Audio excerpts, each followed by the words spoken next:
Hi, welcome to RJP's Career Support. How to handle the failures happen during interview. This is what we are going to see on today's video. Many of us facing the problem of failures during the interview time. It's quite common, nothing new. Statistics says that first time whoever passing the interview hardly a 1% or 2% according to the statistics. So nothing to worry about the failures happening during the interview. But however, we have to make sure that the failures are not repeated during every interview. So it means something wrong in our approach. So how to rectify that approach and how to make sure that interviews are happening successfully and most of the times, during most of the times. Let us see. So before entering the program, as usual, may I ask you to please subscribe the RJP's Career Support YouTube channel.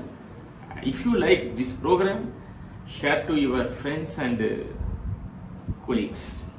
Now we will see the program how to handle the failures happened during the interview.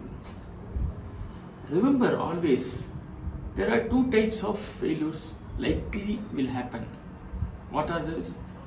Technically, if you are not able to cut through. Next is during salary negotiation, either if they fail to meet your expectation or if you match their salary offerings. This video we are going to see how to handle the failures happen during interview and during technical part. Salary part we will see next video because it will become very lengthy. So technically how to, if you feel that if you are not able to cut through the interview, how to see. During the technically also, there are two types, subclasses. What are the subclasses? First, you assume that you have done well during the interview. Remember, you assume that you have done the interview. Why? Because you are the only person who has attended the interview, nobody else. So you are conscious, tell precisely what is your status of interview. You need not ask anybody. During the interview time, don't ask the interviewer, sir, I have done well, or how is my performance. Don't ask such questions. That is irrelevant for them. So your conscious should know how you have done well. So you assume that you have done well. That is case number one. Case number two, you know that you have not done well. Both cases we will discuss this video. So first cases we will see you assume that you have done well, but you are not able to cut the ice. So what will happen? Remember always, every interview you may have to allow 2 to 4 weeks time. 2 to 4 weeks of time you have to allow the interviewer to respond. Minimum 2 to 4 weeks. Because like you, many candidates have attended the interview and they have to shortlist. So and they have to get the approval. So many administrative formalities likely will be there. So they have to process any outcome of any candidate. They need minimum 2 to 4 weeks. Okay, be patient, number one.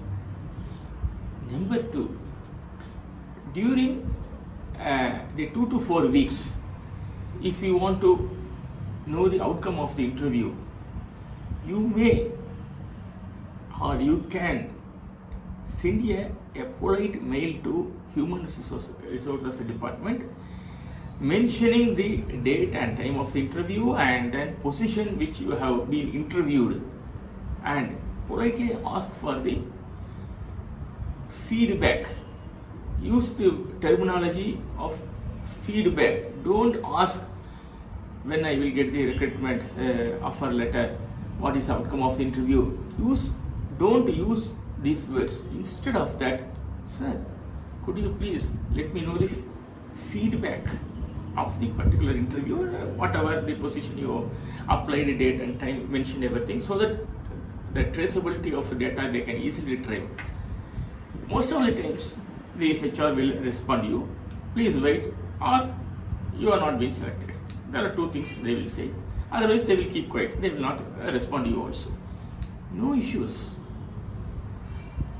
Why I am telling, most of the companies, or I can say almost all the companies, they will select the suitable candidate.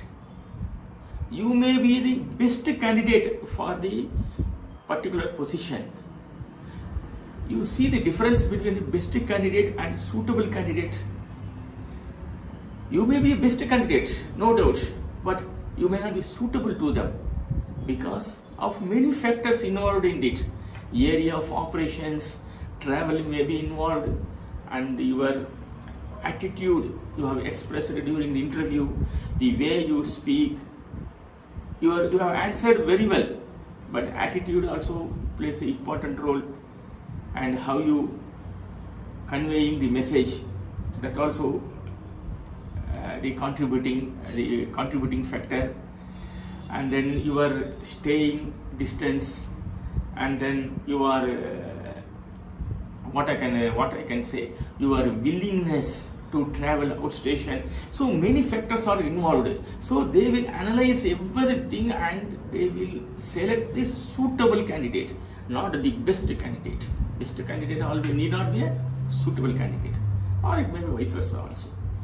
So do not loosen your heart, or do not think that, oh my God, this interview also I failed. No, although I have attended the most of the questions correctly, promptly. So you think where you have missed the particular aspect based on the feedback which you have received from the company where you have attended the interview. Try, good luck next time, no problem. Sky is not going to fall, or earth is not going to break. So next time we will try. So there are n number of companies are available, and n number of opportunities are available in everyone's life.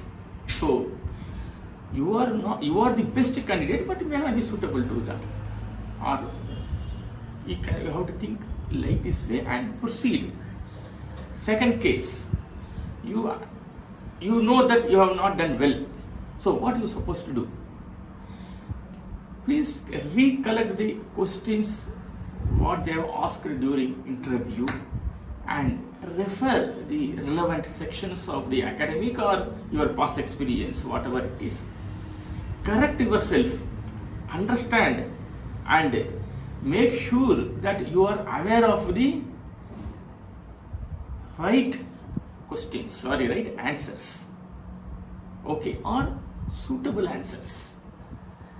Okay, so you have to review. Review doesn't mean that you have to review one day, sit one day in one lonely place. No.